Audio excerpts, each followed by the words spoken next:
doing, chat? How we doing, chat? Yo, that last song, I didn't realize how funk nasty that last song got.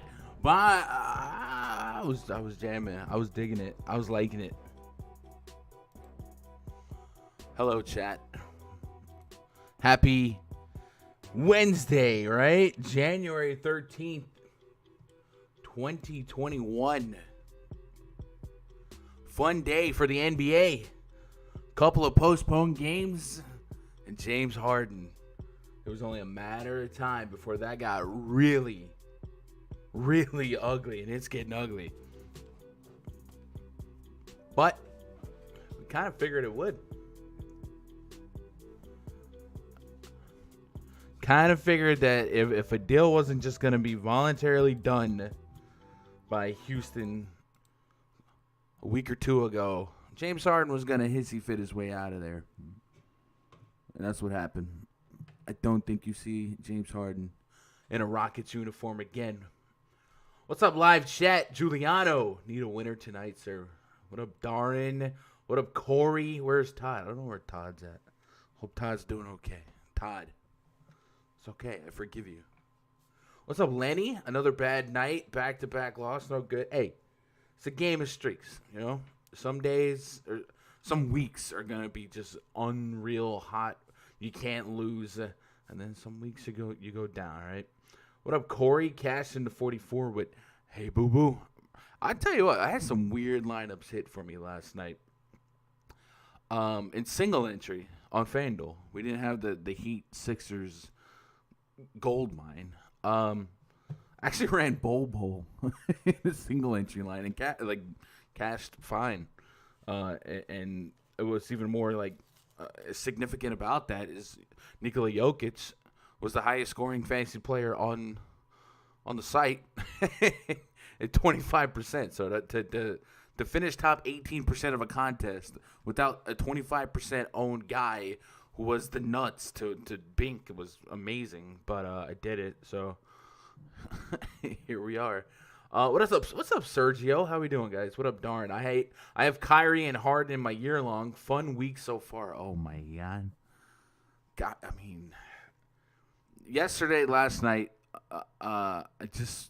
when you're looking up and these scoreboards are like lopsided, there's blowouts everywhere.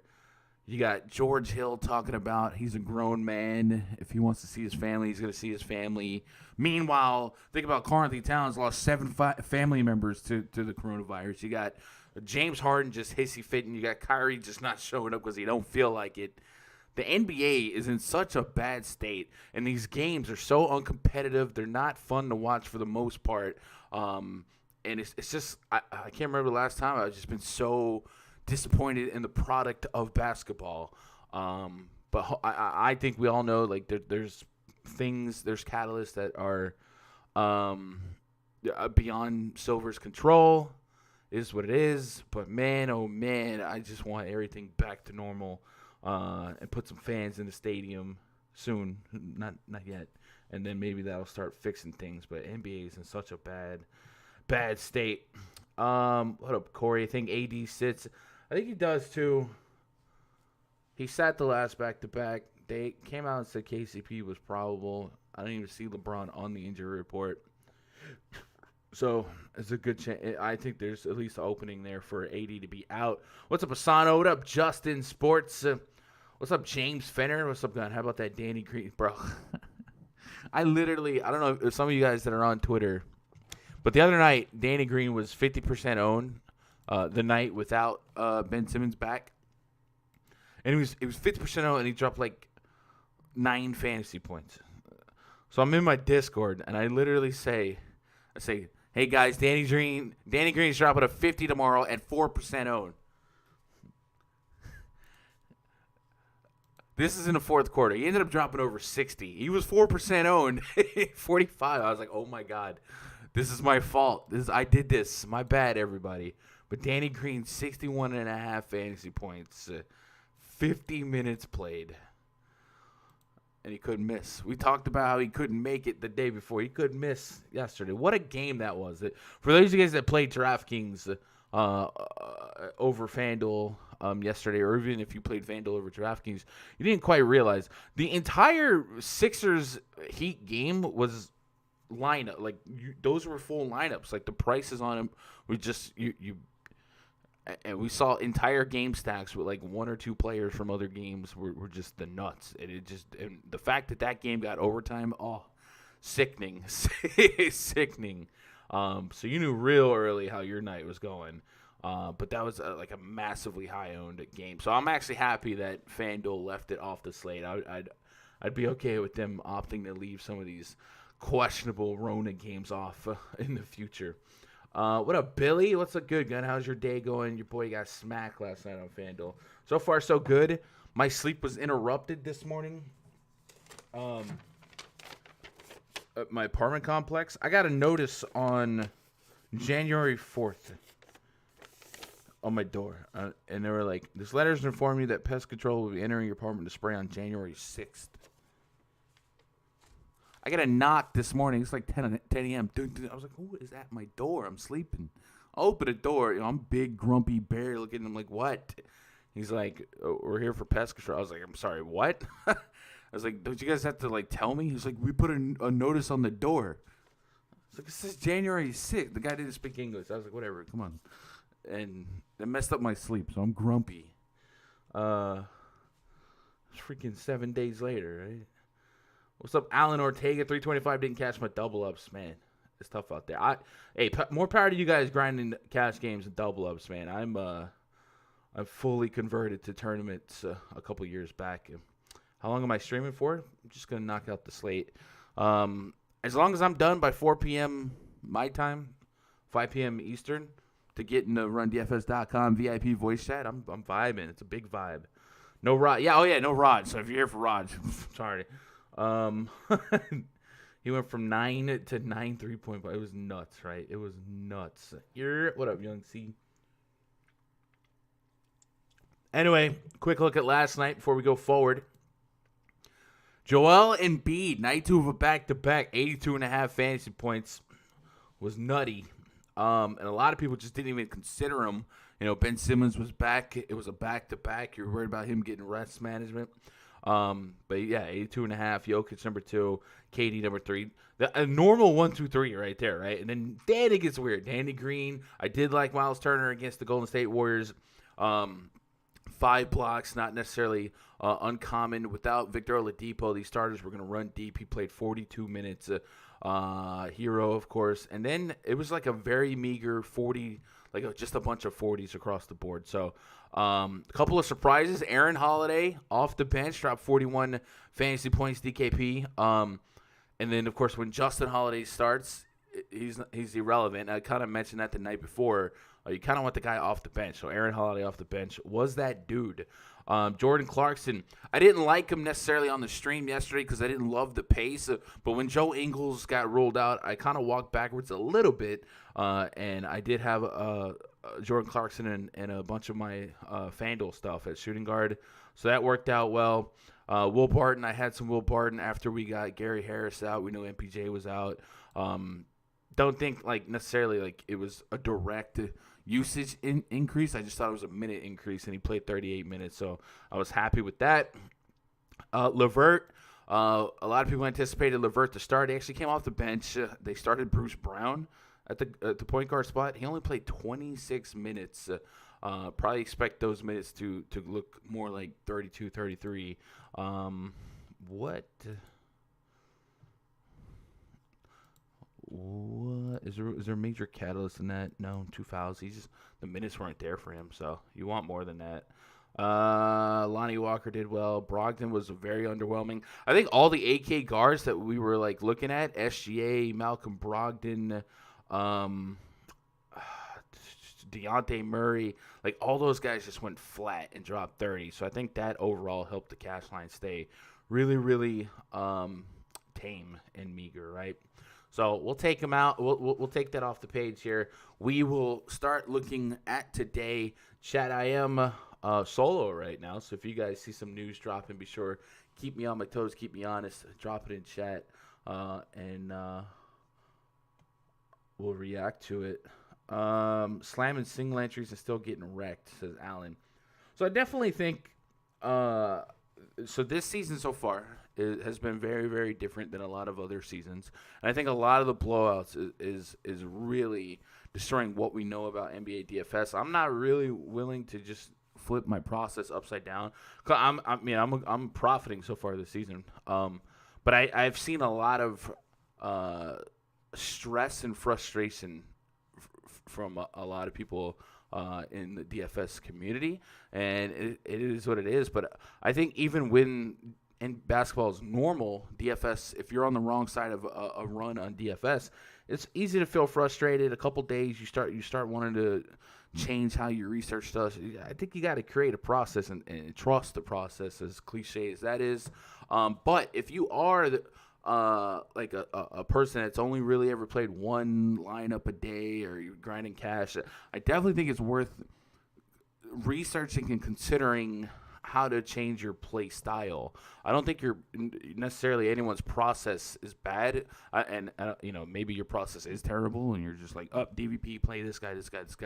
But I do think you guys should start exploring lobbies a little bit more and start thinking about different play styles and approaches. A lot of people that are joining my Discord are just like, all right, I'm going to start making 100 lineups. I'm just like, okay, I like where you're going, but let's talk about how we get there and learn how to get there, because you can't just say, all right, I'm going from single entry to 100 lineups, buy an optimizer subscription and click it. There's still a process. You still got to have your fingerprints, your DNA on those lineups, on those exposures. So I will be working a lot with some of the new subscribers at rundfs.com to try and teach them how to use optimizers, the one that I use, and then the game theory and the process of creating player pools for that. So you guys as well, even if you're not Vipers, definitely before you just start jumping into the world of multi-entry, understand that it's not as easy as you might think. And yeah, Harrison Barnes, the lock. What up, A-Town? Sergio, stack the home team and you'll win. Maybe. Anyway, we're going to open the rundfs.com NBA VIP spreadsheet. It's kind of a quiet Wednesday. We only got 60 people. I'm sure people are coming, right? If you guys are on Twitter, retweet my tweet on this video, huh? Maybe we gas it up. Let's get a party going. Now let's talk about today's slate. We did get a couple postponements. The Atlanta game postponed. So it's a little less of it's a little lower slate size. More easier to control. I like 6 to 8 game slates. So hopefully we'll do well. Milwaukee Bucks at the Detroit Pistons. First game on the docket. Project 35 for the Bucks. Drew Holiday, Dante DiVincenzo, Chris Middleton, Giannis Antetokounmpo, Brook Lopez. Taking on DeLon Wright, Josh Jackson, Jeremy Grant, Blake Griffin, and Mason Plumlee. A 227 total, 10.5 point spread. Favored the visiting Milwaukee Bucks. It's about the third or fourth time we've seen the Bucks and the Pistons go at it so far. Several of those games have been double-digit spreads, and then several of those games have been closer than we expect. And then there's a couple games that did get lopsided. So we'll go Bucks, Pistons, scores. And check out the last couple of Bucks and Pistons games. So the last game was 130 to 115, so 15-point game. Are they really going to make me go all the way to – I'll just go Bucks scores. I used to just be able to type two teams and get their most recent scores, but – anyway, let's look at the most recent Bucks scores. So Bucks and Pistons, 130, 115, 125, 115. So 10-point, 15-point. I think one of those games Blake was out, and then the Pistons kind of surprised us by keeping it close. Nonetheless, a 10.5 point spread gives us an opportunity to lay the foundation for a potential blowout, as lopsided as the league has been this year. So I think you play both sides of that. Jeremy Grant's AK on both sides. He's probably going to lead the Pistons in minutes. I have him at 35 plus, about a point per minute. Could push 40 plus.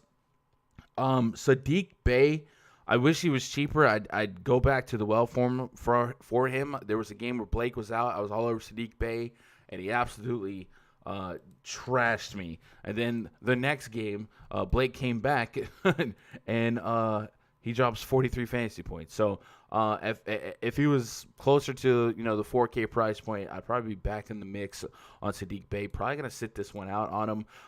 There's not really a singular Piston just popping off at the page because I got very meager minute projections all the way across the board, and the one guy I really got at 30 plus is Jeremy Grant. So 8K, am I putting the 8K price area on Jeremy Grant here? I maybe don't, but maybe that's a mistake later on today. Blake Griffin's still at a very manageable 6K. It's kind of at that LaMarcus Aldridge area where he breaks 30 fantasy points and I'm in the ball game. But do I believe like he's a strong 30-plus minute guy as well? I don't know. So the Pistons team really feels really, really flat for me. I'm going to run recent usage rates all the way around because this Pistons team, I swear, like every night it's a different lineup. Look at recent usage rates for the Pistons. Derrick Rose, 23, 32, 34. So if Derrick Rose does play, he didn't play that Utah game. If he does play, he's currently questionable. He's 55, 57, so I need 30 as well. Jeremy Grant's really just been the usage guy, and I think that's where I start and end in just short interest on Jeremy Grant. He's averaging 45 against Milwaukee. The last several games for Grant, 30.4% usage, 24, 28, 34, 26, 31, 30. So there's several games here where he's pushing 30 or high 20 usage rates. I'll take, like, that's the usage rates we're looking for. Man, am I sleeping on Jeremy Grant? Is 7.9K, 40 plus, really as far as the eye can see. The last 4 games. I might 8K. I don't feel like I'm getting like a fantastic deal, so I'm probably out on Detroit. But if we think this game stays close, obviously Giannis Antetokounmpo, 10.6K, always has 60-plus fantasy point potential. I think a lot of eyes are going to be on Luka Doncic, and rightfully so. So I don't think a lot of the money gets to Giannis. We haven't seen a whole lot of slate breakers from him. 10-6, I really want that 55 to 60-plus fantasy points. Viable range of outcome. I think it's it's up to you to decide that you want to leverage a little bit of Giannis versus the Luka ownership. I wouldn't push back on you. I personally probably lean Luka as well, but that's probably the chalky answer anyway. Dante DiVincenzo on FanDuel, that $4,600 price tag does work for me over there. He's had a lot of just really rock solid 4,600 performances, right? 26.8, 30, 31, 31. It's not consistent. That's what you're going to get, the risk reward at 4,600. But I've already seen a lot of like hype on like the guard situation in New Orleans. So maybe Dante's just like a really solid stocking stuffer. Obviously with Pat Connaughton back around in the mix, that maybe takes a step backwards on or even adds to the volatility of a Dante. But I still think he's in the mix for me. Chad, what do you guys got on this one? Is this game like a fade for you guys? Or are you guys not really pushing too many players from this one? Let me know. Lil Dilly calling me out with the 100 lineups. No, I'm not calling you out specifically because I've been Mad Century for a while. I do think 150. I think 150 isn't as profitable as a lot of people think. It's really not profitable at all, to be honest. You really have to bank here and there for 150 to pay off. But my sweet spot has been 25 to 50.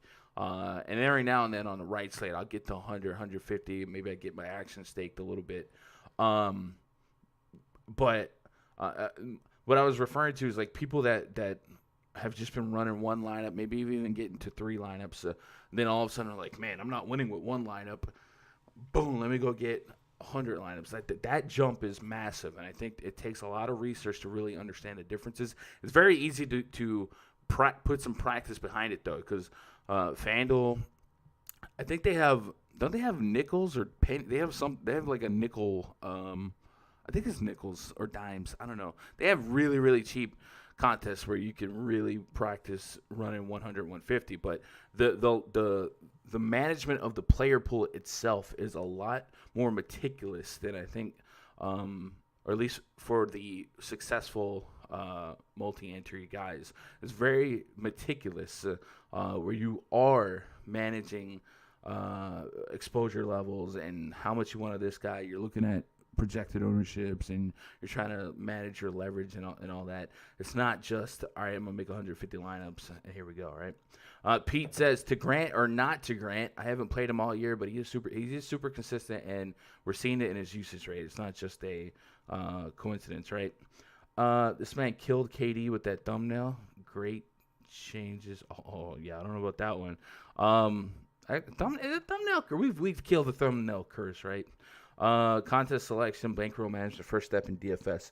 I agree, but I also understand like there's plenty of you guys. You're content with your job, right? Like you're not playing DFS for a living, and you're happy with playing for entertainment, and I fully respect that as well.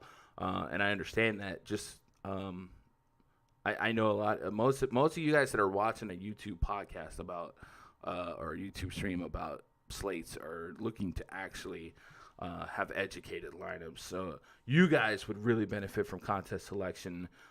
Like for me personally, when I go to like FanDuel and they're 40K, no, they're 100K to first contest or like 300,000 entries, stuff like that. Like that doesn't, like, I don't want any piece of that. Go give me the $9, right? Go give me the 25 entry max.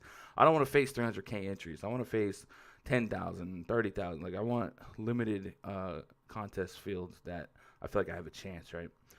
Nickels and quarters. Okay, so FanDuel has nickels and quarters. 3 max I feel is a good way to get your feet for cash plays. 3 max, but also 20 maxes. On DraftKings, anything that's under $5 and under $25,000 prize pool is just 20 max unless specifically identified as a mini max contest. Not only is that 20 max, but they also restrict certain players, sharks, I guess you call them, from playing those. So if you're on DraftKings and you haven't noticed that, look for those smaller contests. The rule is under $5, under $25,000 prize pool. You're not going to be up against the GOAT, Osmo, or any of the real big sharks, right? The Chipotles, guys like that. And then, of course, you can really start practicing your multi-entry management. So when you do 25, 50 lineups, you do single entry with that. Yeah, a lot of times my single entry will just leverage my own ownership. Zion's out? Okay. So what I mean by that is on a day where, I don't know, Kyrie's out and KD's 70% owned, right? So if I'm running 50 lineups, I'll probably play with that 70% in those 50 lineups, and then I'll just go run a single entry and fade KD and get the ultimate leverage. But I could talk about these plays for days. But all right, so we got Zion out, right? This just happened. Health protocols. I wonder if there's going to be more surprises there. Zion Williamson, health so that's going to really push the needle on Brandon Ingram because we already had Lonzo Ball out. We'll talk about that in a minute, but we'll keep that up. Appreciate that, chat. I do. Let's get you back up. All right. Give me some Jeremy Grant. A little bit of Giannis if we can help it. Mavericks and the Hornets. Game number 2.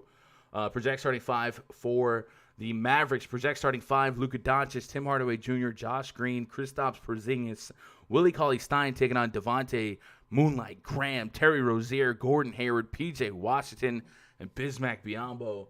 The Big Mac Bimbo. We got a 220.5 total, 4-point spread in favor of the visiting Dallas Mavericks. Last time these two teams met, it was in Dallas, I believe. And the Hornets actually kind of blew out the Mavericks. And it was one of the first games where LaMelo Ball popped all the way off, and he just went bananas. Now the Mavericks, 2 steps forward, 2 steps backwards, missing half their team due to health protocols. But they will be adding, it looks like, limited minute Kristaps Porzingis to kind of help fight back. Last year when Porzingis and Luka Doncic were together, those were the only 2 Mavericks you ever really wanted to look at. Everyone else was just a supplementary auxiliary play. Maybe today it's a little bit different just because of how short they are. We can start stretching it out into a Trey Burke or a James Johnson. But obviously the focal point of the interest is going to be on Luka Doncic going against this Hornets team. This Hornets team defensively looking a little bit better than last year. 107.4 points per 100 possessions. Not elite by any stretch of the imagination, but certainly not what they were last year. They are sitting a little bit a little bit around league average. Actually, they're almost like top 8, top 10 right now. So a little bit better than what we remember historically, but they still just let teams hang around. So 11.3K on FanDuel for Luka, 10.8 on DraftKings. So far, it sounds like we're going to have just tons of value readily available to us, not only on this Mavericks team, but perhaps on the Pelicans as well, and several other spots. So Luka Doncic seems like he's tuning up to be one of the highest owned players on the slate, and I got no issues with that one. My soft projections put him at 56 DraftKings points. I'll take that all day long, all day strong. Porzingis at AK, anticipating a minutes restriction for a while. I probably don't get there. Says the 25-year-old was poised to make his season debut Monday against the Pelicans before the game was postponed due to COVID, but he remains on track to play Wednesday. According to Callie Kaplan of the Dallas Morning News, Porzingis is expected to start versus the Hornets, though his workload figures to remain limited in his first game. Yeah, so don't expect like deep minutes for him. At 8-4, I probably just don't take shots, right? I would need 40 plus to feel like I'm missing out. Definitely possible, but I don't think I'm going to push the issue. So give me Luka. What do you do past Luka? Am I paying $7K for Tim Hardaway, even though I got him at nearly 40 minutes? I probably don't. I feel like that's a Danny Green night one price. I think James Johnson is probably the most interesting value play here. I got him at 26 minutes. Can I get a point per minute in those 26 minutes against this Hornets front court? I think it's possible. 26 minutes against Orlando, 27 DKP. I think, yeah, he's probably the most interesting value play for me on the Mavs side. And Trey Burke is still probably got a puncher's chance at 45 on FanDuel, 49 on DraftKings. But he definitely comes with a little bit more volatility because Porzingis, if Porzingis plays this 26 minutes that I got him for, he might be doing just enough to be annoying to everyone else other than Luka. On the Hornets side, Devontae Graham, Terry Rozier, Gordon Hayward, LaMelo Ball, I think they've all kind of shown that they are all going to consistently have the upside that you would want for tournaments, but they're not going to consistently hit together. We'll start with Gordon Hayward. I do think the Mavericks losing DFS, Maxi Kleber, those are some of their more defensive players, so it stands to reason that the Mavericks could take a step backwards on defense, even though I do respect Porzingis. But maybe Gordon Hayward's matchup gets a little bit softer. And at 8K, could we see another 40-plus fantasy point performance? I definitely think it's a range of outcome. It seems like whenever I really gas him up, like against Atlanta, he falls flat. But, man, 40-plus has really just been a somewhat consistent range of outcome for him. I think we've gotten over 40 fantasy points and over 50% of his last 10 games. So I don't mind running Hayward at a Luka combo. I also think Devontae Graham, even though he's moved up to 6K, he's been chilling in the mid 5Ks. I still think he has a puncher's chance to give me 30-plus fantasy points. I never have Devontae, Rozier, and LaMelo. I usually will set a rule that if Devontae, less Rozier, less LaMelo, and so on. And I usually always end up really low on Rozier. And then LaMelo Ball's moved to 7-4, 7-2. He just keeps getting it, man. He just keeps getting it done. LaMelo Ball. At this point, I feel like if you've been playing him, keep playing him. If you've been fading him, the fade's going to work eventually, right? 7K, one of these days he's going to drop 30, and the fade will work. But, man, 40-plus fantasy points, 3 games straight. Just 3 for 13 and was still an elite play. That's incredible. This guy is so good. He's so good. I do think I'll probably be under 10% on LaMelo exposure, but man, 7+ K for for LaMelo, man. Oh, it's sickening, right? Let's see what you guys got in live chat before you keep going. Give me all the Josh Hart. Yes, Josh Hart, definitely a minute soaker that will surprise you with the amount of rebounds he can rack up as a guard. Allen, Ingram, and dude from the Lakers. Yeah, Josh Hart. Troy meets world. Gunn has a voice for radio. Usually I'm told I have a face for radio, so I appreciate that. Josh, Ingram, crazy lock, but high ownership. Absolutely. Sneaky JJ Redick. Is JJ probable yet? I think he is, but I know he was on the injury report. My bad knee likes THC. You got that feeling in your bad knee with the storm coming in that Tim Hardaway Jr. could pay off 68 to 6,900. Oh man, his background looks so real. It's like it's not even a real green screen. I had the tree up, but it's middle. Like I don't know what to put now. And I don't know. Do I just put like a skyline back there? Obviously, like it's whatever. I don't know. Can't play Hayward. Dude's burnt me too many times, man. So I think if that's for those of you that are leaning on the one lineups. I mean, that's the benefit of multi-entry right there. Yeah, I'll play a little bit of Hayward, right, just to know I have some.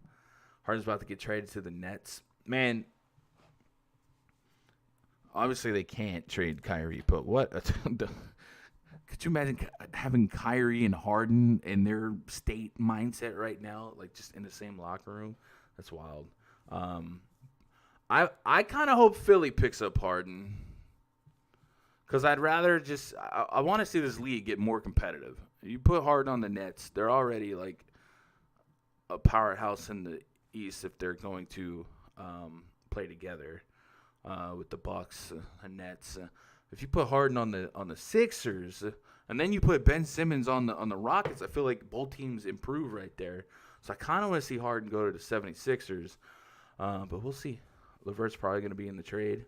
Yeah, if you I can't see a trade that puts Harden on the Nets without Karis LeVert in the mix, and even LeVert on the Rockets works too. Like, but I definitely think Ben Simmons is that youth big guy. Ben Simmons should not ever be the point guard there. That should be John Wall. But if you give Ben Simmons, a power forward spot, got Christian Wood in the mix, you got Eric Gordon as a shooter, still got John Wall. Man, I can see that team being all right. Gunn is my DFS guy. I appreciate that. No way the game doesn't blow out. New Orleans, yeah. Alexander from up above. Put a pic of Aaron Judge on the wall and call it a day. Hey, that's my background, right? If I minimize the background, boom, the GOAT. The GOAT. On FanDuel, 1v1, Gordon Hayward and Jeremy Grant. I'd probably go Hayward. I think this game, the likelihood of the Hornets getting blown out versus the Bucks getting blown out, but the Pistons getting blown out, a little bit different. But I also, like I said, there's Devontae, Terry Rozier, Hayward, and LaMelo probably don't all coincide. So I'm probably the lowest on Terry Rozier, even though I don't know. I'd probably go Hayward over Grant, but that's just me. Simmons and Wall won't work. Why not? Gunn and Embiid not having it. I mean, I get it, but 76ers, what the 76ers have now, what they've had the last couple of years, they're missing that piece, that person that can take over a game, that guard, rather, that could just take over a game. Embiid's a monster. Let Embiid do the grunt work for three quarters. And then the fourth quarter, you let Harden take over. You let him draw every foul as he drives to the rack and free throw his way back into the game, into the lead, and then boom. Can I buy you a Darryl Strawberry poster? Maybe what I can do is we'll make it PG, obviously. Maybe I could sell the rights to the green screen like every stream or every week or something like that. That way we have some fun with it. And then if you wanted a Darryl Strawberry background, people just scrolling on YouTube, hey, this guy's talking about FanDuel. Why is this random guy got just Darryl Strawberry in the back? It's not even Darryl Strawberry at the plate. It's just him sitting at like an Arby's eating a Reuben. He's just like, what? Why, that's Darryl Strawberry, bro. You think the Hornets get blown out? I don't. No, I don't think they do. So Zion Zion's out of there. Harden doesn't know or appreciate what is right in front of his face. Dude, what a weird transition for Houston. All of Houston sports. Bill O'Brien shot the Texans to the sun. trading, DeAndre, and then it's just so poorly run. And now Deshaun Watson looks like he wants out. The Astros look like they were the city, and then it turns out it was just a big old cheat scandal. And then the Rockets, last year, Westbrook, Harden, you just had so much hope. The Rockets kept going to the dance, and then it just blows up. So if you're a Houston sports fan, this sip of bang is for you, because it's getting different. How much? I'm 100% in. I might set it up, man. I got a trip to Minnesota this weekend that you never have too much funds in the PayPal for, right? So give me Luka. Give me any of the three Hornets. I think PJ Washington, he's interesting at first, but the Mavericks were actually a tough team when Porzingis played last year. Porzingis was a tough defender. He actually got a lot of blocks. So I'm not excited to play PJ Washington here, but PJ may play some minutes at the center spot. And at 6,300, can he 35-minute his way to a 35 fantasy point game? Possibly. Willie Cauley-Stein at 4,100 on DraftKings. I probably have more than zero. I think with Claybaugh out, with Dwight Powell out, he's interesting. You know what else might be interesting? How about some Boban Marjanovic? Could we unleash Boban at min price on both sites? I mean, just think about it. If Porzingis is limited, Willie Cauley-Stein maybe gets some foul trouble, something crazy. Do we have to look at Boban, or not we? Does Rick Carlisle look at Boban and put him in there? 15 minutes of Boban might be all you need. It's just a 100K to first long shot idea. Just throwing it out there, right? That sip of bang is for you. I move on to the next game here. New York Knicks hosting the Brooklyn Nets. Project starting five for the Nets: Bruce Brown, Joe Harris, Jeff Green, Kevin Durant, Jared Allen taking on Elfrid Payton, Austin Rivers, R.J. Barrett, Julius Randle, and Mitchell Robinson. Got a 219.5 total. The Nets, night two of a back-to-back, they're a 5.5-point favorite. Kevin Durant, 10.1K on FanDuel, 9.4K on DraftKings, was very high owned and sought after last night. Again, without Kyrie Irving, Kevin Durant's usage is going to be sky high. As he goes, so will the Brooklyn Nets in this spot. Just a rebound shy of a triple-double. And I know a lot of people were sweating that rebound for, virtually the entire second half. I think he might have had 9 rebounds at half. But nonetheless, a 60 fantasy point game yesterday at 9.4. It seems very logistical to expect a 50-plus fantasy point game from him here against the New York Knicks. So I'm right back in on KD, the cover boy here of this stream. I'll take it. Jared Allen, I got him at 32 minutes. DeAndre Jordan taking a step backwards in minute projections, and Jared Allen taking a step forward. Something to note about the New York Knicks right now, they're allowing 6.4 blocks per game. Not the most in the league, but it's up there. 6.4 is the second most amount of blocks per game, and Jared Allen is certainly somebody that can get you those blocks. He's averaging 1.6 blocks per game. Could he get a couple extra blocks here against the Knicks to feed his FanDuel price at 7,200? Possibly. So give me KD off the rip. Yesterday we saw Bruce Brown start 3,500, 3,300 on both sides respectively. Puncher's chance, I guess, to hit there. Karis LeVert, the minutes yesterday, man. The minutes let me down, and then I think some of us, if we, I don't even know if I want to say this, but if you're the Brooklyn Nets, and you know right now that phone's ringing, right, with the James Harden trade, are you really icing Karis LeVert here? You know what I mean? If Karis LeVert is your linchpin for James Harden, do you not play him? And that's just me thinking as a GM. Do you protect him because you don't want him to? I know we've seen him get injured, but God forbid something happened to him, and then boom, you're out on Harden. If you think that's possible, maybe one more reason to be skittish on LeVert tonight on night two of a back-to-back. So give me Kevin Durant for sure, right? Julius Randle. I was all over Julius Randle this last slate. Man, boy, did I get flop last night, right? 2 nights ago, my cores Joel Embiid, Danny Green, Julius Randle, Sabonis. Randle went from 38 minutes against Denver Night 2 of back-to-back, he played just 30. The minutes was almost a season low, right? 30. It might have been a season low. So just my luck. I'm willing to go back to the well here, and just hope maybe that was just a third game in 4 nights rest thing. I know Taj Gibson might be in the mix now, but I just think Julius Randle's still a guy that they expect to play 35-plus minutes. So against the Brooklyn Nets, I love Biggs against this Nets front court. I'll be back at the well in Julius Randle, and you can correlate it to, maybe run against KD, sure. Elfrid Payton's in the back pocket for a guy that can punch your chance to 25, 35 fantasy points. And then Mitchell Robinson, I think, should be in the mix as well. About 6K.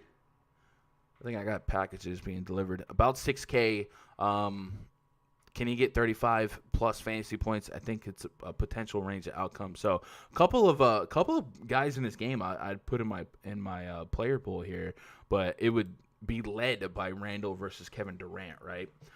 See what you guys got on this one before we matriculate on to the next one. They can run Porzingis at center. They can run Porzingis at center, but we expect him to be stifled minute-wise, right? I would be shocked if he played more than 25, 28 minutes, and that might even be pushing it, right? Josh says, how much will Taj and Obi Toppin hurt Mitch's value? Not worth playing. I still think we take some shots on Mitch until we're proven otherwise, just because this Brooklyn Nets matchup has just been so generous to opposing bigs, right? Just so good.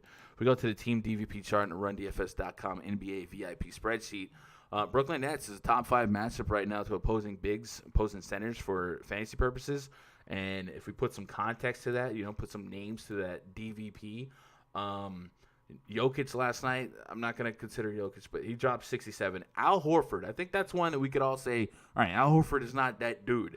28 minutes, he dropped 38 and a half, 6 rebounds, and he was just getting it done. And it's just like J-Val 18, it was just 14 minutes.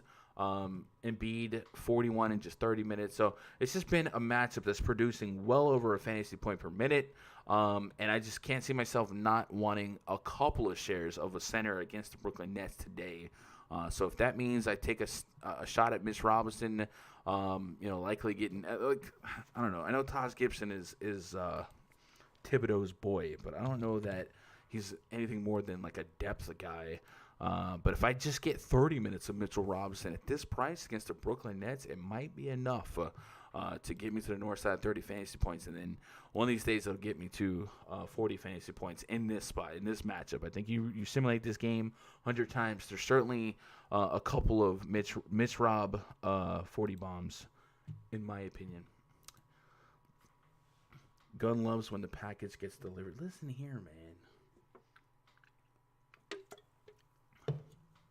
Todd's going to eat Robin's minutes. Robin? Oh, Robinson, okay. I was thinking like Robin Lopez, like Rob. I think Peyton can be sneaky.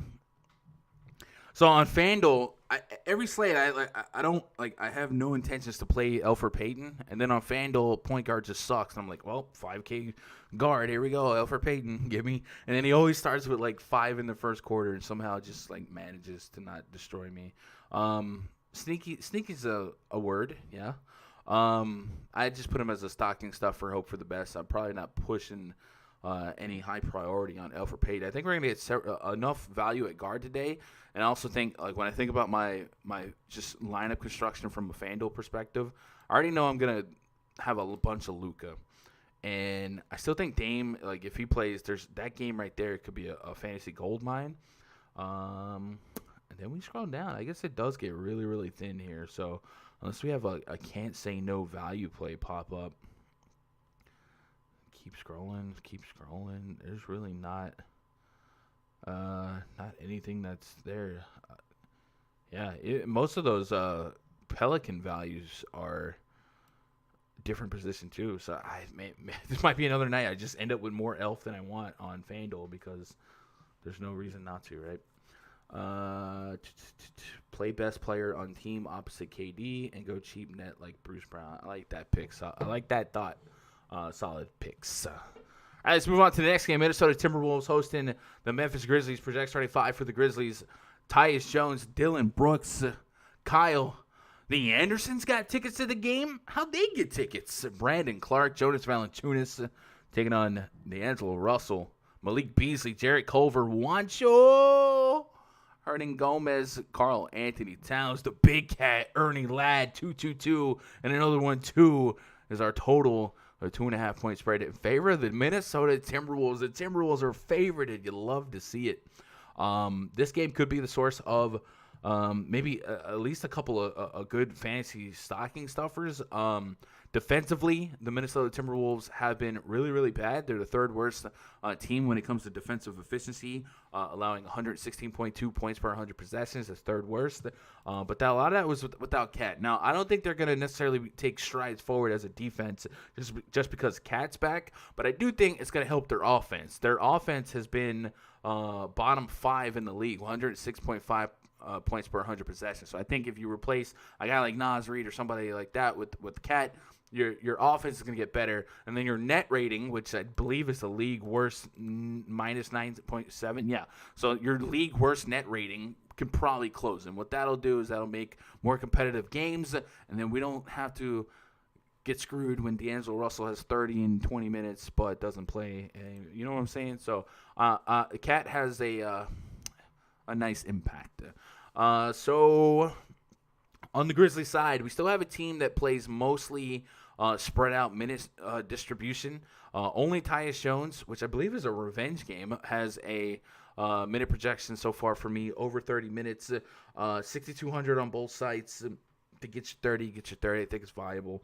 Kyle Anderson and Dylan Brooks, I want to keep playing them. I want to keep taking shots because I do think there's games that we've seen their upside, especially Kyle Anderson.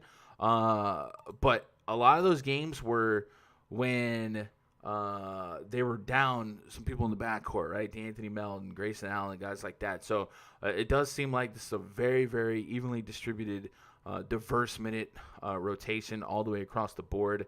So if I'm taking shots on Anderson and Brooks, it's probably just like tier 3 levels of exposure to them.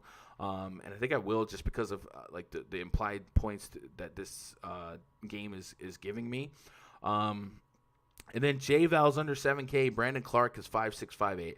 I think Brandon Clark just continues to be a solid stock and stuffer for everybody on FanDuel at the power forward spot. I'm looking for a 25-35 fantasy point window, 22 against Cleveland, but you see that there is 25-plus fantasy point potential. That 46 did come where J Val got health protocoled at half in a prime Nets spot, but I still think I see some Clark hit some lineups for me just because of his price. It also, I believe, is a Gorgie Zhang revenge game, so you get some narrative in this mix. D'Angelo Russell 7'5", 8'1". I think he could do okay points per minute. I'm probably not pushing the issue with Cat back in the mix. Is Cat fully off the chain? I see a Q tag on. Ryan Saunders said Tuesday that he expects Towns to play Wednesday against the Grizzlies.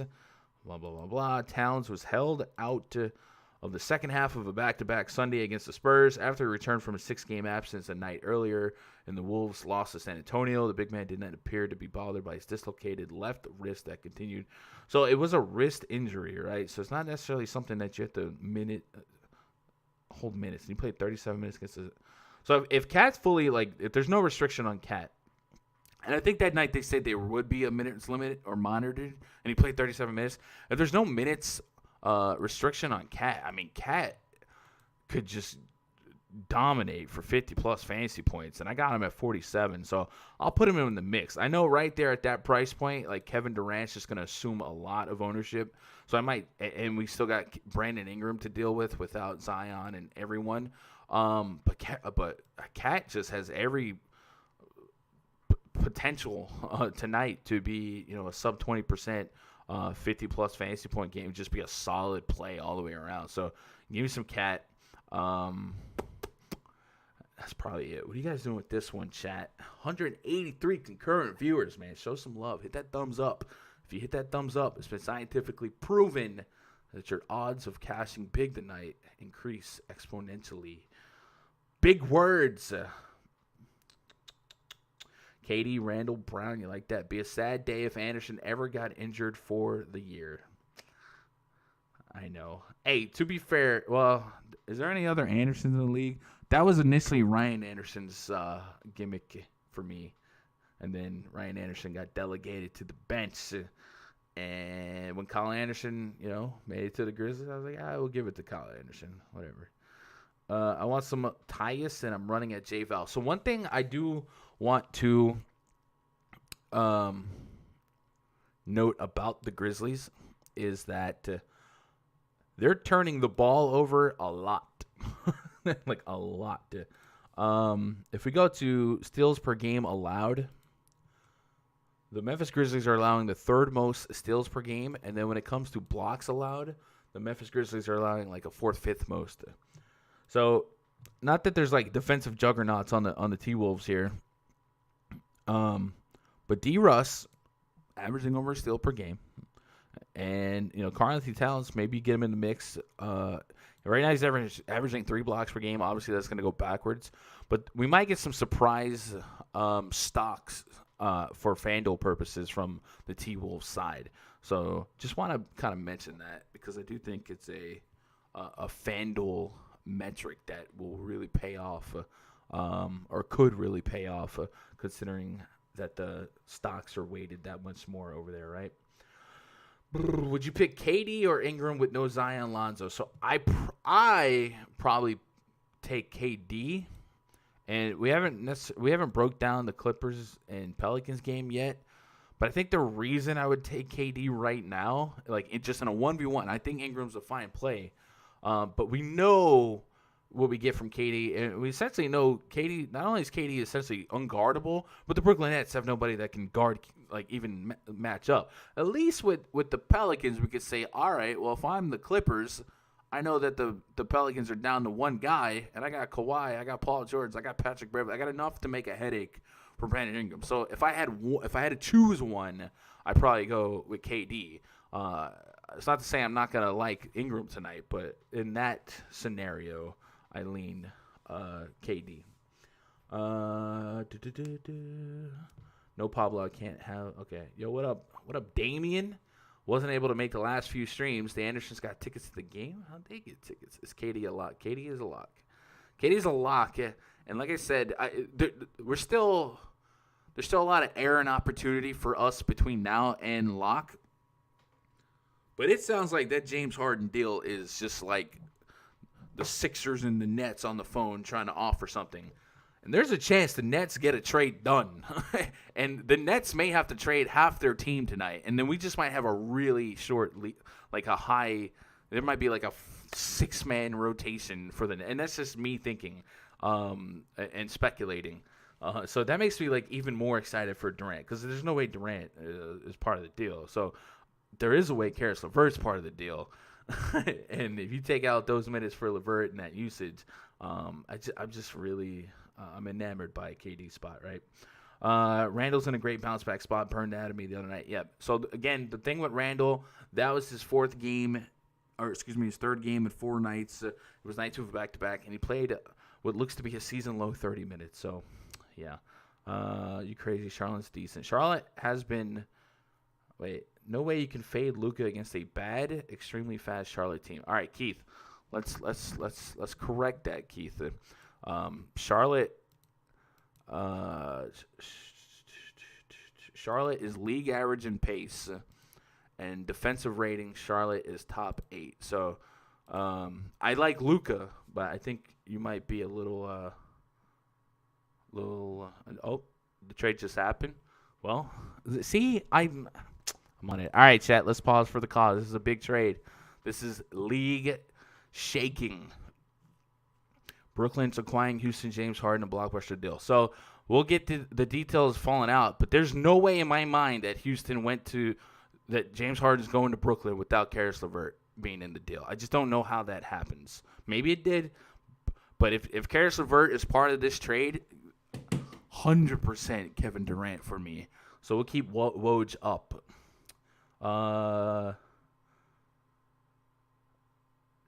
Trade just happened. Unreal call out on that trade. What's up, Shane? That was pretty good timing, right? If I was a TikTok guy, that would have become a TikTok. KD's a no-brainer. Yeah, so for me, KD over Ingram in the 1v1, but I'm there. All right, so we're waiting for details to come out of James Harden to Brooklyn. If I had to guess what it would take for James Harden to go to Brooklyn, it would be Karis LeVert, it would be Taurean Prince, maybe the rights to Dinwiddie. I don't know if that's even viable, but it would have to be like 4 players and some picks, right? It would have to be a thick deal, and maybe even Jared Allen. So watch out for that. So like the Nets just might really be short, right? Houston 100% got fleeced, did they?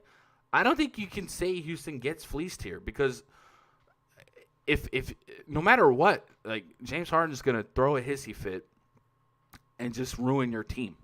So you have to trade him. They get fleeced by not trying to do this deal 2 weeks ago and letting James Harden potentially tank his stock value and be what he was, right? I said it. Worst value taking. You said it for. Oh, I don't know what's going on. Favorite play at each position for FanDuel. All right, LeVert, Dinwiddie, Prince, Harrison, picks is what you think. Has to be LeVert. All right, so that's an even bigger boost for me. I don't know if that's confirmed, but that would be an even bigger boost for me for KD. I definitely. Sometimes you just hit. All right, let's let the news come out, right? And let's stay on our grind here. You guys keep me updated on the info dropping. Lakers at the Oklahoma City Thunder.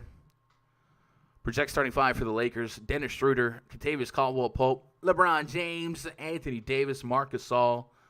Up against SGA, George Hill, Lou Dort, Darius Bazley, Isaiah Roby.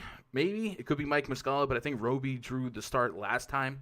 We got a 218 total, 8-point spread in favor of the Los Angeles Lakers. LeBron looks like he's going to play. KCP looks like he's going to play. Anthony Davis is still questionable. Davis did miss the second leg of a back-to-back last time out. Still a wide enough spread here that any range of outcome in terms of who's in, who's out could maybe change the usage influx for like a Kyle Kuzma, right? So I think the storyline here is if AD's out, could AD be out? I think he could be. So could Kyle Kuzma get a tick, and could Montrezl Harrell get a tick? I'm preparing myself as he could be, right? On the Thunder side, without Al Horford, maybe I'm a little bit more curious with Bazley and SGA. I do think, just generally speaking, I'm down on the Thunder today because everyone at these prices has immediate competition. SGA right now at that price point, Ingram's not too far out of the mix. And maybe you look at the value here. Isaiah Roby, I got him at 27.8 minutes. Not a pristine matchup by any stretch, but if you get 28 minutes at 3,100, sure, I'll have some of you just to punch or chance it, right? If I could take some minute shots on Bol yesterday, I can get there. And then if AD's out, Anthony Davis or LeBron James is there, but no one's playing LeBron James at that price over Kevin Durant. No one's doing that. So this just might be a really, really low-owned game. Let's get back to the live chat here. LeVert and Allen. Boy, I was all over that. I don't think I'm some savant, but I kind of did call that. Brooklyn's acquiring James Harden in a 3-way deal with Cleveland. Karis LeVert, Dante Exum, Rodion Carew, 4 first-round picks, including the Cavs' 2022 first via the Bucks, and 4 Nets picks swapped to Rockets. Jared Allen, Taurean Prince to the Cavs. So does DeAndre Jordan have to play a lot of minutes tonight?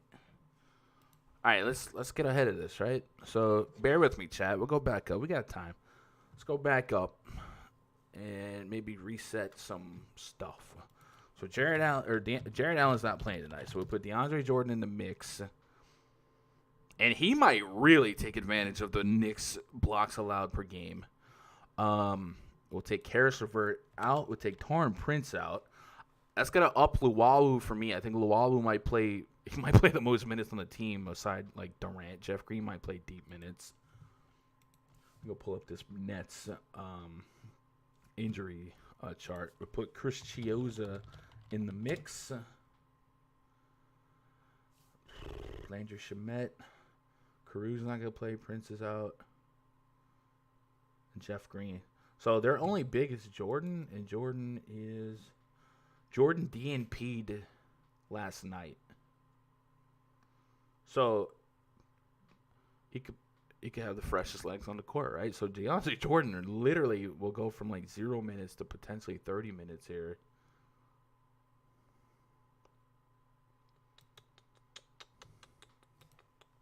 That works for me.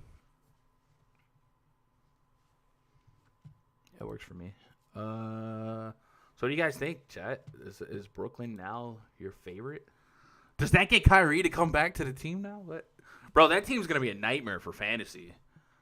A Kyrie, Harden, KD.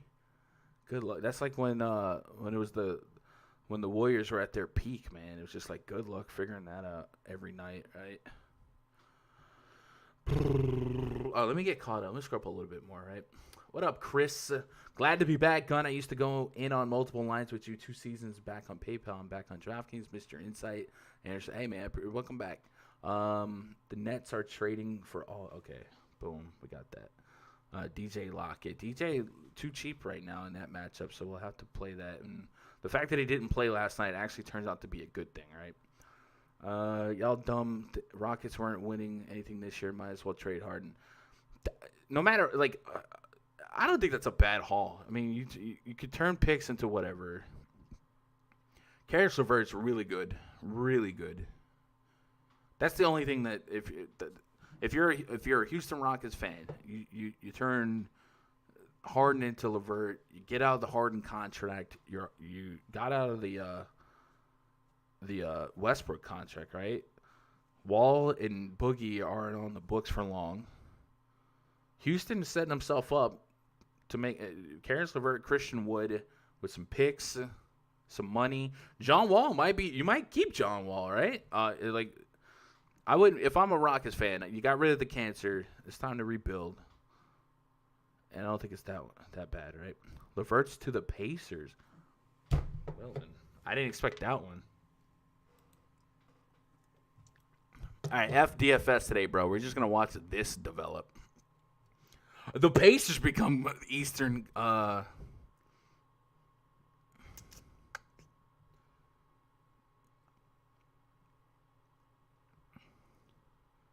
right, if you're a Houston fan, you're screwed. Forget everything I just said the last 2 minutes. Oladipo to the. Maybe the Rockets just don't want any commitment, and they'll just see what they. Dude, read the chat. I think I'm on a delay. I have to look at it. I think I'm on a delay, so I see it now, chat. Dude, read chat. Yeah, I gotcha.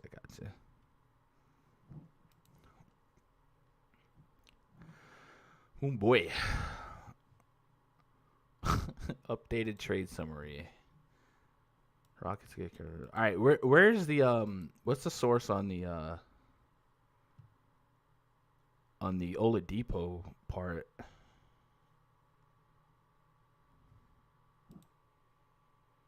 Oh, trade summary, Karis LeVert, Rockets get Oladipo. What? At first I didn't hate the trade for Houston, but now it's just like, what?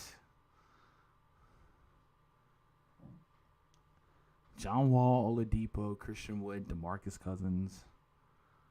What? LeVert. All right. If I'm a Pacers fan, I'm happy. Like Victor Oladipo is a really solid player, good, actual good person. But Brogdon, Sabonis, LeVert. Oh my God, what a core that is. Work with that. Build Miles Turner. He's young too. If I'm a Pacers fan, I'm excited. Now Houston is looking weird. But Indiana, you guys are in the mix. Indiana's just been low key there the last couple seasons too. So. Congratulations to Indiana fans, I guess, right? Depot need to get off of Indy. Might vice versa. I don't know. NBA just dropped a massive nuke on the slate. Yeah. Wish Rockets played tonight. They would have 6 players. Hey, man, the Nets have 6 players essentially, right? Rockets got some injured goods. I couldn't be a GM because there's no way I would not keep LeVert unless the Rockets just don't think they're gonna compete for a while, which is fair. But you play to win the game. So no to Boban? Probably not. Probably just play DeAndre Jordan at this point. Who's going to replace Karras on the Nets tonight? I think you get deeper minutes for KD now. Timothy Luwawu-Cabarrot plays probably 35 minutes. Jeff Green probably stretches out. Joe Harris, deep minutes. Bruce Brown, probably, I got him at 22 minutes. Now he could play 37 minutes because Tyler Johnson's out. Chris Chiozza is probably going to pick up 20-plus. The thing is, those minutes don't equate to Karis LeVert usage. It's just picking up that Karis LeVert minutes, right? Pacers are superstar away from the Eastern favorites.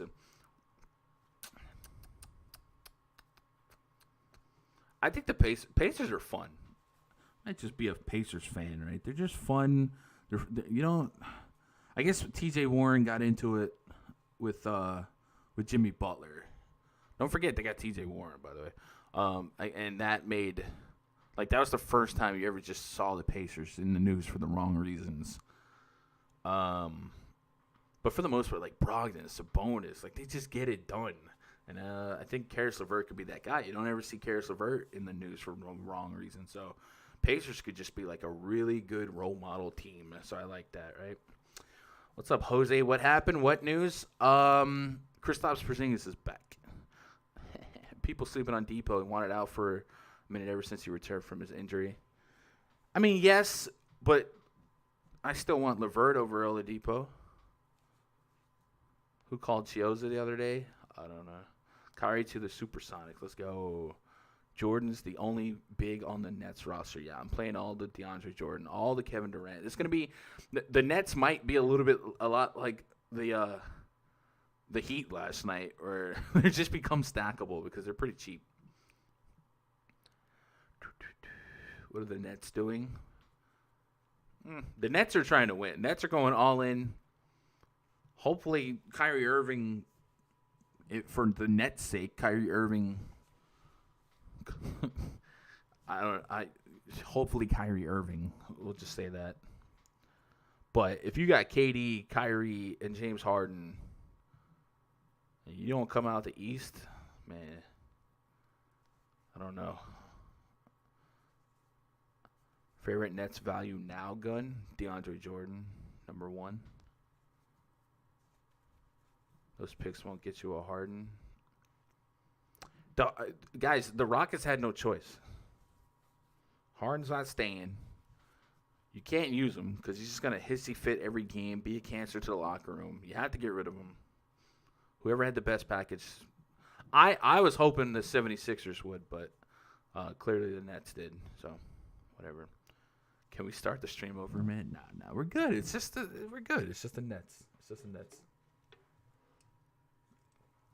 All right, where were we, though? We only had one game left anyway. And then we're chilling. We got 30 minutes till I got to get in the VIP. One game left. Let's take a pause for the cause. Get some get a plug out the way. Hey, while I do this plug, you guys want to do me a favor? Hit that thumbs up on this video. It's been a fun stream. Yeah, it's been a fun stream. In about 30 minutes, I'll be in the RunDFS.com VIP Discord. It looks like this. And you guys can jump in there, chat up the slate with me. I will be in here until lock in the voice chat, and the Vipers will be there as well. You guys can grab a microphone, get in there. I'm sure there's going to be a lot of trade discussion and stuff like that. So if you guys just want to air out your grievances and your opinions, we'll be in there. While we are in here, I usually carve out my player pool. If you guys want to see what I'm doing tonight, you don't have to tell me. You don't have to do what I'm doing. But I specifically list out my favorite plays on the slate for both sites, my tiers, which is my exposure levels, my tier 1s exposures, 2s, 3, blah, blah, blah, blahs. You guys can get in on that. And then, of course, my player projections, you guys get access to as well. I have projections for DraftKings, FanDuel, and Yahoo. I will have to adjust this as soon as I get off the air to reflect the Brooklyn situation. I got to digest what's going on there. But if you guys want that, it's a good way to support the streams, support me, and get something in return, access to the spreadsheets, 24/7 Discord access, and every day before lock, the 2-hour pre-lock voice chats. Go to rundfs.com, make yourself an account, get signed up, and then once you get signed up, you go to VIP threads, 2021 onboarding thread, and you get in there. And if you had specific questions for me before you buy, twitter.com/Gundackersports, hit me up. And I'll answer any questions you might have. And before we get into the main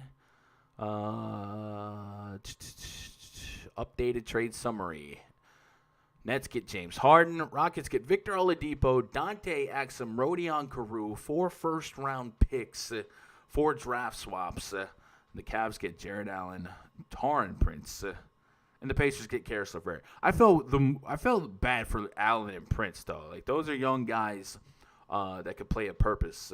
And, Jesus, the Cavs are just it seems like every year the Cavs just, like, stockpile guys that could help and play a role, like the Jordan Clarksons of the world.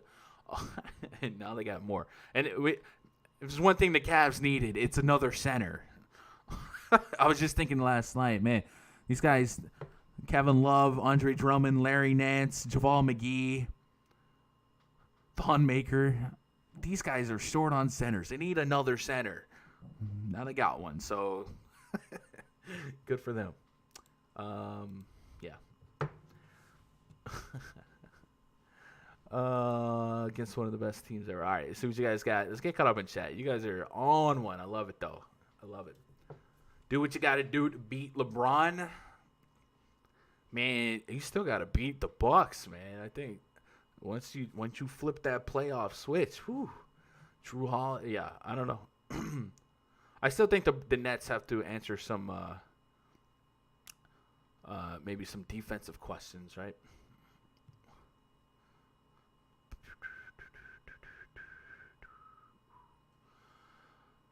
James Harden overrated. I don't think he's overrated. I do think I lost a lot of respect for him this year, but who am I? Who cares about my respect, right? I was very high on James Harden, and then this year he just kind of LeVert goes to the Pacers. Yes, sir, Crispy. What up, Crispy? James Harden's fat and Kyrie's too busy searching for the edge of the earth. Yeah, so that Nets team could be a 30 for 30 in 15 years of what could have been, and it just never was, right? Meanwhile, LeVert's in an alternate universe, just stacking rings.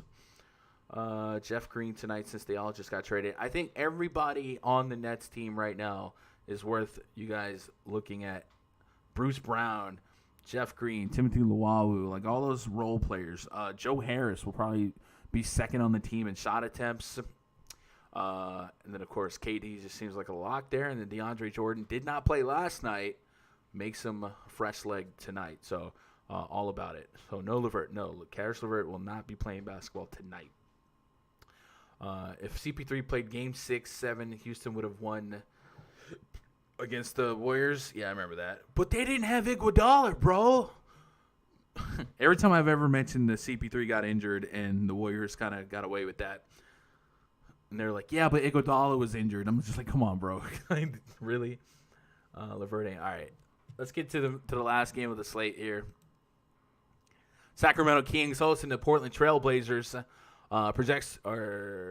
Wait, did I skipped? Okay, we got 2 games. I'm sorry. We got the New Orleans Pelicans at the Los Angeles Clippers. Project starting 5 for the Pelicans. Nickel Alexander-Walker, Eric Bledsoe, Brandon Ingram, Zion Williamson. No, not Zion. He got ruled out. Steven Adams. I forgot about that. Oh, yeah, this game exists. Up against Patrick Williams. Patrick Beverly, Paul George, Kawhi Leonard, Nick Batum, and Serge Ibaka. Let me update. We got a whole lot of updating to do today when I get off the air. Usually it's pretty tame for a while, but I got a lot. I'll be jumping right into the work. So we're gonna put NAW Bledsoe. We probably have to put Ingram at the 4. We'll put Josh Hart, Brandon Ingram. So we'll do that for now, and then we'll deal with it from there on. So on FanDuel, I love Josh Hart, 4,400. I think we've seen him soak tons of minutes and just kind of peripheral his way to value. He's already averaging over 8 rebounds a game, which is insane that a guard off the bench is averaging over 8 rebounds a game. But he might just play 35, 38 minutes now. Brandon Ingram on paper, it just sounds like should be the play here, right? No Zion, no Lonzo. He should assume all of the usage. This game was already a 7-point spread when Zion was in. Now we take Zion out of the mix. Has there been line movement for this game since then? It's moved to 8.5. Is Labs reflecting the same thing? I essentially want to see if this game gets to 10 points. Because now I don't know that Brandon Ingram is moves the needle ownership wise, right? I think it's just go get KD, go get Luka, and play all the Nets value. They got 8.5 too. All right. But usage wise, Brandon Ingram should lead the team in usage, probably 35% usage rate. We still got JJ Redick and Eric Bledsoe to be for sure confirmed in or out. I'll see if I can get an update on that. Bledsoe Q, right eye irritation is on the latest injury report. Listed questionable. He's dealing with an eye issue and will likely be a game-time decision. Meanwhile, his backcourt partner Lonzo's out. Pelicans severely limited at point guard. JJ Redick is listed as probable. The Pelicans have on the depth chart Nickel Alexander-Walker and Kira Lewis Jr. And I don't think anyone's running to play Kira Lewis Jr. against Patrick Beverly here. He hasn't really been a member of the rotation anyway, so he might be thrown into the fire next man up. But I think this game is just your decision. Do you guys think Brandon Ingram 8.8, 8.5? Do you think the Pelicans stick around long enough, strong enough for him to pay off this price tag? For me, I'm not saying yes. I don't think there's a right or wrong answer. I think it's your decision on whether or not you want to take the plunge here. The opportunity is as great as it's going to get. No Lonzo, no Zion. This is Brandon Ingram's team, but certainly it's an uphill climb going against a Clippers team that their official defensive rating just seems like we don't expect that to sustain, right? The Clippers have a bottom five defensive efficiency. We just don't believe that that's going to sustain long term with Beverly, with George, Kawhi, Batum, Ibaka, like that. Those are names right there that scare me. So if you think that the Clippers improve, progress, and the Pelicans are uphill climb here, I think there's at least a case to be made that maybe Ingram is the focal point of the defense and it's just an average play. I think that might be where I lean unless we just see really, really ghost ownership percentages. And I think that's possible. And the only reason I think that's possible is because I think just clicking Luka and Kevin Durant with all this now, Nets value, it's too easy and it feels a lot safer. So maybe Ingram doesn't even push extremely high ownerships like you might expect, right? And if that's the case, maybe if I have 10% of Brandon Ingram, maybe I just feel like I'm right there with the field, maybe 10-15%, and then I got a puncher's chance, right? Patrick Williams, Gunn having a brain meltdown with all this news. Hey, man, you guys got to give me a little slack, right? Cut me a little slack. I got so many screens open right now, and, having to drive the ship on a 200-plus live viewer thing with groundbreaking news. A little bit different, right? DeAndre Jordan's a good play now tonight. I definitely think DeAndre Jordan will be my highest owned center on both sites. I don't think I really get to any of these Clippers either. 9K for Paul George, nearly 10K for Kawhi. Remember, there's still a shot that AD could sit, and then that price point is also featuring a guy like LeBron James. But man, that 9 to 10K, you're just giving me KD and Luka, and that just might be chalk donkey-ish, but that's where I'm at. Has the total went down? We said the spread went a little bit, but has the total gone down a little bit? It definitely stands to reason that this Pelicans total They opened at 107. They're at 103. So the Pelicans total might dip below 100 as we get closer. So we'll watch that. If they dip below 100, I'm not that excited, but I will play Josh Hart until my heart's content. And then maybe I'll have some NAW just because he's so cheap, right? They still got Reggie Perry. Yes, sir. Kings hosting the Portland Trailblazers. Project starting five for the Blazers. Damian Lillard, C.J. McCollum, Derrick Jones Jr., Robert Covington, and Yusuf Nurkic taking on De'Aaron Fox, Buddy Hield, Harrison Barnes, Marvin Bagley, Rashawn Holmes. With all the chaos that's going on this slate, don't forget about the Kings and the Blazers. Why? Because this game has the highest total on the day. The Portland Trailblazers have the highest implied total on the slate. And we know Dame and CJ, if they're good to go, there's going to be big parts of that 120 points. And then the Kings have the third highest total. So our heart is we're just drooling with these other spots. Maybe we get the late night hammers here. And let's talk about it. Damian Lillard has a Q tag on him. Dame not the type to miss a lot of action. So I think if he misses, it's really serious. Damian Lillard, ankle listed as probable. So he's been upgraded to probable. So no reason for me to walk backwards on Lillard. I will say we got to watch Yusuf Nurkic. Nurkic went down that last game and actually left. He's got a left wood contusion. Okay. Nurkic played just 9 minutes Monday. If he has to sit, Enes Kanter would likely move into the starting role. And that would open up a few more minutes for Carmelo Anthony in a small ball 5. So if Nurkic is out, Enes Kanter is 5'3", 4'8", against the Sacramento Kings team that is one of the worst defenses in the league. If you go to defensive rating, they are the worst defense in the league. So I'll definitely take some Kanter here. I don't think we have that Nurkic news anyway. And the fact that he has a history of being injured, and the fact that he didn't come back in that game the other night, I might gamble on Kanter on the main slate, right? A lot of people just jam in DeAndre Jordan, which I think is fine. But if I can get a 5K Enes Kanter at potentially 25 minutes, he has 50-plus fantasy point potential. And I mean that because he's done it for me. I'll never forget the 2020 he had on Embiid on a Christmas day that won me 15K. So I'll go back to the mix here against the worst defense. And Lillard and McCollum also right there in the mix for me.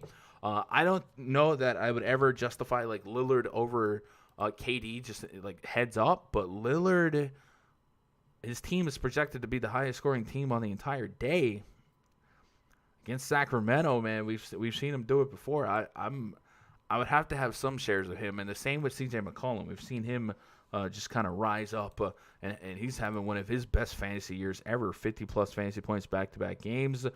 He's averaging 46.7 fantasy points per game right now, and against Sacramento the other night, he dropped 50. So no reason for me to walk backwards on them. They did blow out the Kings the other night, but this spread's still kind of low. The Blazers still have some questions on defense themselves. They are getting guys back like Rodney Hood, Gary Trent, that might pick things up. But if Nurkic, 2 steps forward, 1 step backward, if Nurkic is out, Kanter's definitely a downgrade on defense. So this game could stay closer. So on the Kings side, De'Aaron Fox looks like he's back to the minutes that he was running at 7'3", 7'4". It just seems like that 7K area is going to be no man's land with a lot of the KD, Luka, even Ingram pressure. But Rashawn Holmes and Marvin Bagley, I think if you give me Rashawn Holmes at 30 minutes against a guy like Enes Kanter, I'd take a shot on that. And then Marvin Bagley, I'd want to believe in more minutes here. So the Kings side, I'm a little less on than the Blazer side. I guess I would have to mention Harrison Barnes just because he's put together a couple strong games. But he's also had some strong DVP going his way. But 45 against the Pacers, 24, 39 at 6.7K. If he scores under 40, I feel like I'm okay. You know what I'm saying? Like I'll sit that one out, Chief. But give me some I think I'll take some main slate shots on Kanter unless for sure Nurkic was in, because I feel like at this point, if I had to guess right now, I'd just probably put Nurkic out. So give me Kanter. Anyway, that is our slate, guys. What a stream. We experienced a lot together. Might have to go back and clip some of those calls, right? Did you win any money last night? A little bit. Actually, I swept my single entries in a lineup that featured Bol over Nikola Jokic. It's just incredible how that turned out. And then on DraftKings, you just full stacked Heat, and you were good. James Johnson worth it tonight? Yeah. I'd take some stabs at him. I don't feel like he's as much of a needed value now, but I certainly think I also had this idea earlier with Porzingis likely on a pitch cap, right? And the Dallas Mavericks are going to be without Kleber and Dwight Powell. If Willie Cauley-Stein got into a little bit of trouble, bare bones man on Boban fell into 15 minutes against the Charlotte Hornets. Just might get you 25, 30 fantasy points. I don't think we have to do it now because it seems likely that we get, 25, 35 minutes of DeAndre Jordan. But in my mind, there's a range of outcomes that Boban might be called upon by Rick Carlisle. Lillard's the pivot off of Luka tonight. I like Lillard quite a bit. I like this game quite a bit, especially the Blazers, since I can put a lot of minutes on some guys. And man, I love me some Enes Kanter when the opportunity arises. Right, Lillard has a history of just roasting Lil Fox. Yeah. Anyway, that is our slate, guys. We made it so far. So congratulations again to Indiana fans. I feel like you guys really won this trade somehow. that was what a curveball. Tomorrow we've got 5 games on the docket featuring the Pacers. I doubt that LeVert would be ready for tomorrow. They're going to be at the Blazers. Warriors and Nuggets, Rockets and Spurs. Rockets going to look different tomorrow. We might get John Wall chalk night. Hornets at the Raptors. Hornets night 2 of a back-to-back tomorrow. Heat at the 76ers. We're going to run that one back. We'll see if their depth chart looks different for that game. But that's a 6 p.m., 6:30. I wonder if FanDuel opts to leave that game off again, just for the heck of it. But if you guys have any lasting questions, comments, concerns, throw them at me in chat. In 15 minutes, I'll be in the RunDFS.com VIP Discord. If you guys are getting out of here, do me a favor, double check, see if you're subscribed to the channel. I would surely appreciate a subscription if you haven't. And thumbs up, man. That thumbs up helps me kind of reach out in the algorithm if you appreciate the content. Normally, if this is your first stream, I do have somebody with me that, talk. I think Raj will be back tomorrow. It's not normally a one-man show, but when it is, right? What's up, Joe? Harden trade? Yeah, Harden got traded. On FanDuel, who's a better play, James Johnson or Jeff Green? Man, I want to say Jeff Green's a little more likely to play 30-plus minutes than James Johnson. But it doesn't necessarily guarantee efficiency or fantasy production. I would say that's borderline a coin flip, but Jeff Green, if I'm tie-breakering minute projections, because I think Jeff Green, DeAndre Jordan ain't going to play every minute, and Jeff Green might have to play some 5. Like, that's crazy, but he might have to. And then with that said, the Knicks bigs should be able to feast all the same. If Brooklyn Nets win the championship, doesn't care, so Vert get a ring as well. Yeah, I believe so. What up, Chris? How you doing? I hope you're doing all right. I'm going to get out of here, boys and girls. I appreciate you hanging with me. It's been a fun one. Twitter.com/GundeckerSports if you guys got anything else for me. Otherwise, I would love to see you in the RunDFS.com VIP Discord.